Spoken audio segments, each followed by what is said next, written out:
আজকে দুপুরের লাগে কিতা কিতা রান্না করলাম আপনারা লগে শেয়ার করবো। হ্যালো এভরিওয়ান, আসসালামু আলাইকুম, welcome to my daily mini blog. তো টিকটকে একজন আপনি কমেন্ট করছিল যে জিরা পানি ড্রিঙ্কটা আমি কিলান বানাই, এটাও বান্নাত ভিজাইয়ে রাখি 1 চামচ জিরা, আর পরে ঘুম থেকে উঠার পরে এটা একটু জাল করে আনি। আর এটার মাঝে আমি আদা অ্যাড করছি আর একটু মেথি গুঁড়া অ্যাড করছি, এটা অপশনাল, আপনারা চাইলে জাস্ট জিরা পানিও খাইতে পারবা। আর এটা কিন্তু খুবই ভালো ওয়েট লসর লাগিয়া। জিরা পানি খাইলে খালি ওয়েট লস হইতো না, লোকে এক্সারসাইজ মাস্ট করা লাগবো আর ডায়েট করা লাগবো। তো আমি সারাদিনে একবার ভাত খাই আর 1 কাপ থেকে আরও কম ভাত খাই, বাট রেগুলার যেগুলা রান্না করি ওগুলা দিয়েও খাই। ডায়েট করতে হলে যে আপনারা সপ্তাহ স্কিপ করতে হইব ইলাখান নাই, একটা ওয়েট ব্যালেন্স করার লাগিয়া ওলাখান নর্মাল ডায়েটও আমার কাছে বেস্ট লাগে। তো আমি রেগুলার যেগুলা গরু রান্না করি সব জাতর কারিও খাই, বাট আমি রাইসের পরিমাণ একটু রাখি, সবজির পরিমাণ বেশি রাখি। যারা ওয়েট বেশি তারা কিন্তু ডায়েট চার্ট আলাদা। তো আমরা লাখান যারা নর্মাল ওয়েটও আছি, নর্মাল ওয়েট ব্যালেন্স করার লাগে আমি সবসময় ওলাখান ডায়েট করি, অত হার্ড ডায়েট করি না। আর বেশি হার্ড ডায়েটও গেলে দেখবা যে খাওয়ার ক্রেভিং বেশি বাড়ি যায়। তো সব জিনিসও খাওয়া যায় বাট পরিমাণে অল্প। এনিওয়ে এখানেও দুপুরে রান্না করার লাগে সপ্তাহ রেডি করে লাইছি।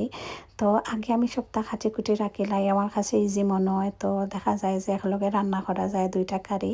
তো এখানেও প্রথমে আমি ডিম ভাজি করে লাইছি, আর ডিম ভাজি কোনো সময় আমি সুন্দর করিয়া উল্টাইতাম পারি না, উল্টানিত গেলেও ভাঙ্গি যায়। তো আজকে একটু ট্রাই করছিলাম বাট আমি ফেল, আমি পারছি না। দেন এখানেও আমি খাটিয়া নিছি।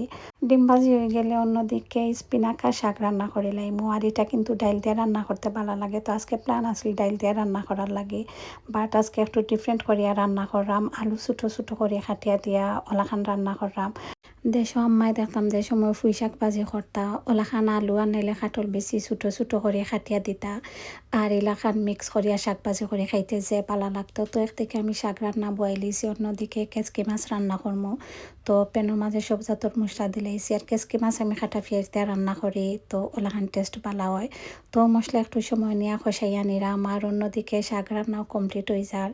আর শাকর আমি কোনো জাতর মশলা ইউজ করছি না, জাস্ট রসুন দিছি, পেঁয়াজ দিছি, কাঁচামরিচ, আর কিছু দিছি না। আর শাক থেকে অনেক পানি বার হয়, তো শাকও তো আর এক্সট্রা পানি অ্যাড করা লাগে না। তো শাক রান্না মোটামুটি কমপ্লিট। অন্যদিকে খেসকি মাছের মশলা কষাই লাইছি আর মাছ দিলাইছি। তো এই মাছ দিয়ে আসলে বেশি সময় নাড়ানি যায় না, মাছ ভাঙ্গি যায়। আর উপরে একটু টমেটো দিলাইছি, দেন ভালো করে মিক্স করিয়া নিমু আর একটু পানি দিলাইমু যাতে করে মাছ সুন্দর করে সিদ্ধ হয়ে যায়। আর নাইলে দেখা যাইব বেশি শুকনো হয়ে যায় আর খাইতে ভালো লাগতো না। আর কেসকি মাছ রান্না করতে বেশি সময় লাগে না, বেশি হইলে 10 মিনিট লাগে। আর এদিকে শাক রান্নাও রেডি হয়ে গেছে। এখন আমি প্লেটের মাঝে তুলে আনিলাম। তো স্পিনাকা শাক খাইকলাখান রান্না করিয়া খাইন, অনেকে দেখছি চিংড়ি দিয়া খাইন। আমিও প্রায় চিংড়ি দিয়া রান্না করছিলাম, আমার কাছে বেশ ভালো লাগছে না, আমার কাছে নর্মালভাবে রান্না করলেও বেশি ভালো লাগে। তো এখানেও তেলাপিয়া মাছ ফ্রাই করবো, এখন তেলাপিয়া মাছ ফুলকপি দিয়ে রান্না করবো। তো এখানেও মাছ একটু মশলা খাইয়া ম্যারিনেট করিয়া রাখছি, পরে এটা ফ্রাই করে নিবো। আর তেলাপিয়া মাছ কিন্তু খাইতে ভালো লাগে টেস্ট। তো অন্যদিকে কেসকি মাছও রেডি হয়ে গেছে, মাশাল্লাহ অনেক সুন্দর একটা কালার হয়েছে। আর উপরে এখন পরিমাণ মতো ধনিয়া পাতা দিলাইছি, ধনিয়া পাতা দিয়া মাছ এখন নামাইয়া নিমু। আর অন্যদিকে ফুলকপি রান্না করার লাগিয়া এখানেও ব্লান্ডার ফেস দিলাইছি। আর তরকারি রান্না করার সময় সবসময় আমি ব্লান্ডার ফেস দিয়া সব ধরনের মশলা দিয়া মশলা একটু কষাইয়া নিমু।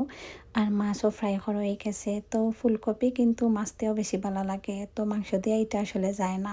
পাতাকপি দেখবা মাছ দিয়ে খাইতে ভালো লাগে না, এটা কিন্তু মাংস দিয়ে রান্না করলে ভালো লাগে। আর ফুলকপি সবসময় মাছ দিয়ে রান্না করলে টেস্ট ভালো হয়। তো এখানে খাটিয়া রাখা ফুলকপি দিলাইছি, আর লোকে নানি ওটা ফুলকপির যে ফাতা থাকে ওটাও আমি একটু দিছি। তো ইটা দিলে আমার কাছে লাগে টেস্ট ভালো হয়। তো একটু কষাই আনিছি মশলার লগে, আর পরে পরিমাণ মতো পানি দিলাইছি। আর ইটা সবজি ফুলকপি আলু রান্না করার সময় দেখবা পানি বেশি দিলেও পরে দেখা যায় যে জোল কমে যায়। তো একটু বেশি করে আমি পানি দিছি, পানি দিয়া বালা করে মিক্স করিয়া নিছি। আর এখন ডাকিয়া দিলাইমু। তো এটা সিদ্ধ হইতে একটু সময় লাগবো, 10 থেকে 15 মিনিটের মতো। তো সিদ্ধ হয়ে গেলে এখানে ফ্রাই করা মাছ দিলাইমু, আর মাছ দিয়ে আরও 5 মিনিটের মতো জাল খাওয়াইমু। তো যে কোনো তরকারিত মাছ দেওয়া পরে একটু জাল খাওয়াইলে তরকারি মাঝে মাছের ফ্লেভার যায়। তো রুই মাছ দিয়ে অনেক সময় ফুলকপি রান্না হয়, আবার আমি তেলাপিয়া মাছ দিয়েও রান্না করি, ভালো লাগে। কই মাছ দিয়েও কিন্তু ফুলকপি রান্না করলে টেস্ট ভালো হয়। তো এখানেও সবজি রেডি হয়ে গেছে, আর এখন আমি লাস্টে ধনিয়া পাতা দিলাইমু। রান্না কমপ্লিট। আর এখন আমি চুলার আগুন বন্ধ করিলাইমু। খাওয়া দাওয়া শেষ করিয়া একটু ফ্রুটস কাটিয়ে আনিছি। আর এখন পেড়া খাইতে যে ভালো লাগে, এটার টেস্ট কিন্তু নাশপাতির মতো লাগে। তো যেটা শক্ত একদম ওটা খাইতে বেশি ভালো লাগে। দুপুরের দিকে রেস্ট নিয়ে সন্ধ্যার সময় এক কাপ চা বানাই লিছি আর এখানেও ক্রোসেন্ট দিয়া চা খাইরাম স্পেনিটারে কুরাসান হয়। তো এখানেও বিভিন্ন রকমের কুরাসান পাওয়া যায়। আমার কাছে নর্মাল যেটা কুরাসান ওটা চা দিয়ে খাইতে বেশি ভালো লাগে। তো আজকের ভিডিও অতটুকু। Thank you for watching.